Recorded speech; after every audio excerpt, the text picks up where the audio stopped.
Hi there, it's David Young, the Resourceful Coach, and what we're going to talk about today is that sort of 50 to 60 yard pitch shot. And we're going to talk a little bit about your equipment and understand two things about your equipment that are going to help you to get the results you want. So for me, the biggest thing I see when people get close to the green is their mental approach feels like they're the one who has to help the ball up into the air. And you guys tend to go out and buy decent equipment, and what I need you to understand is if you're buying good equipment, the club is designed to do it for you. And it has two factors for me that are going to make it easy to achieve that.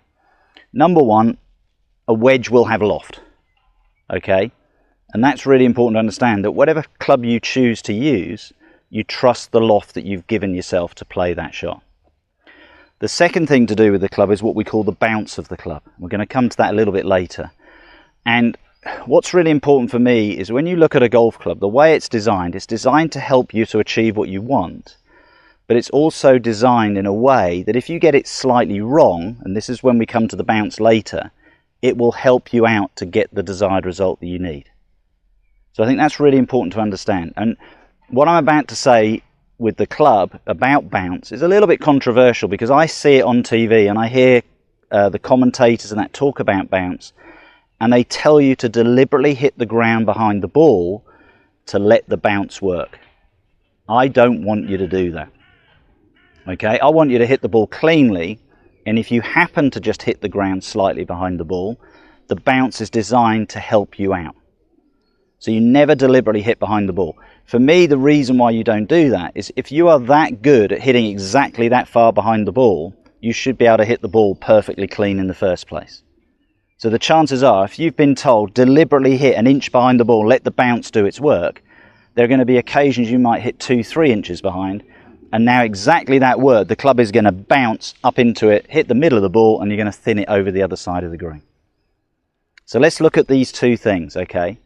The loft is there for a reason, and actually the next thing that we need to look at is you've got grooves. The grooves are there to grip the ball.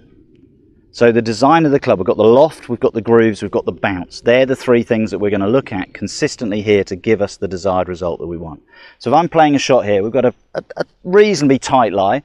My Ben Hogan wedge will have around about 10 degrees. Doesn't actually say on the club. A lot of clubs you've got will have about 10 degrees of bounce. But here's the important thing.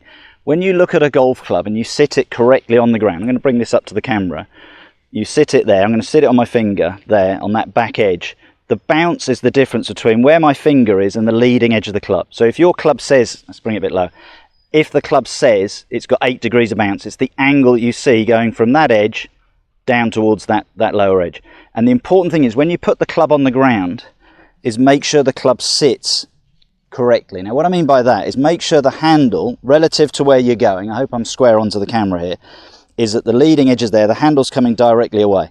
That bounce now is sitting perfectly. And what I'm going to go through now is one of the things I see with coaches that I see a lot is they don't want you to be flickers, i.e. people that scoop the ball up in the air because you don't trust the loft. What they get you to do is put your hands forward. Now that eliminates the bounce. As soon as your club does that, now that digging edge is going to dig into the ground and they're the ones you duff 2 feet in front of you. Okay, so we want that club to sit as it's designed. I've got a 56 degree wedge. So if I want to hit the ball higher, get a 58 or a 60 degree wedge. If I want to hit it lower, take a gap wedge like a 50 degree. Don't start altering the club so now all the hard work that this manufacturer's done won't work for you. That's really important. So when you put the club on the ground, make sure the club sits as it's designed. What I do then is I fit everything around the handle of the club relative to my body, and I want the club to bottom out at the bottom of that arc where that club is sitting. So I place the ball on a shot like this where it's pretty much in line. You can think of it belt buckle, sternum, middle of your body, in line with that position. So that would be middle of your stance. And because it's not a full shot, I'm going to have a slightly narrower stance to play this shot. So that's the way I'm looking at it. But the most important thing, I want the club to do what it's designed to do. So let's just hit a shot doing that. So I'm aiming the club at the flag. The shaft is coming directly away from the back of the ball. I'm playing the ball pretty central in my stance. If I let the club reach the bottom of its arc there, I will strike the ball cleanly. So that felt lovely. I've got the elevation that I want, and the ball's popped up into the air nicely and got the result that I want. It's come pretty much reasonably central off the club face there and done what I wanted it to do. But the biggest thing I did, number one, is I let the club do what it was designed to do. Okay, as soon as we get that position, as I said, I see this a lot, and people put the club back in their stance, hands forward, and then they come in and then they dunk into the ground because everything's so steep. You can see how much more of a divot I've taken.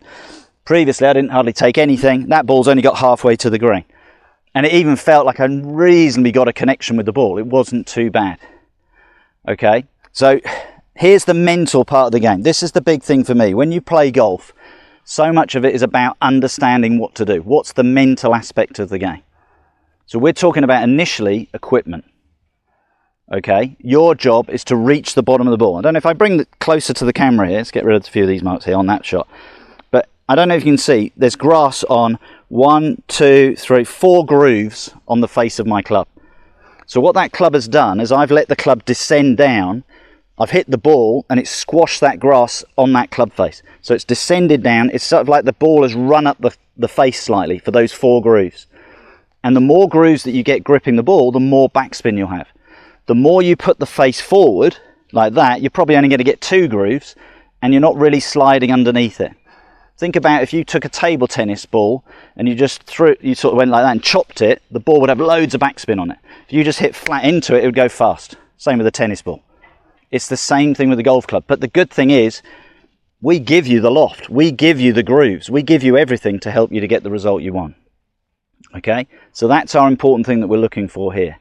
So we've got an understanding of what the bounce will do, and that will help the club get underneath the golf ball and do what we want.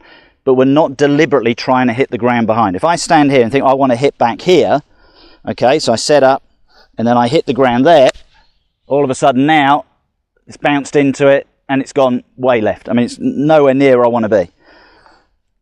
So the importance is to make sure that you get that club sit as it's designed. As I said, golf clubs nowadays, I mean, you're not probably paying less than, I mean, a minimum of £100 now for a good wedge, but probably even nearer £200-300.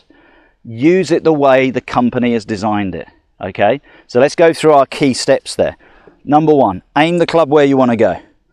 Leading edge of the club, see all that loft. Okay, a lot of people, they'll see the club sit like that on the ground and they go, well, that's open. It's not open. Okay, that's open. Okay, that's closed. Let it sit as it's designed. Look how I'm keeping the shaft of the club just coming directly away from that leading edge. There's those 56 degrees. There's the 56 that I bought. Okay, the first shot I played, 10 feet from the hole. Stop, lovely. So, got that club in that position. From there, all I'm going to do now, nice rhythmical swing. Let the club strike the bottom of the ball. And that's lovely, because actually what's happened there, I could feel I caught the ground fractionally before it, but the club helped me out. All right, I lost because I hit the ground. I lost maybe 20 feet of flight. So whereas the first one's probably about 5-6 feet short of the flag, that one's now 25 feet short of the flag. But that was brilliant because it actually felt like the bounce helped me. Okay, I didn't deliberately try to use it. I just said, look, it's there to help me if I need it.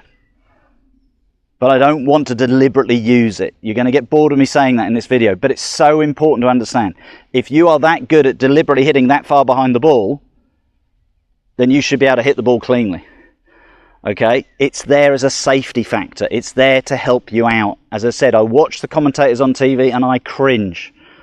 Okay, I remember, I'm not going to name the commentator doing it, but they tried to explain this off a mat on Sky Sports and they hit behind it and shanked 3 in a row live on TV. Because it doesn't work when you deliberately hit miles behind the ball. Okay, it's a safety factor. It's designed to help you out. Okay, let's hit 2 more. I like to get that perfect strike to get it up there.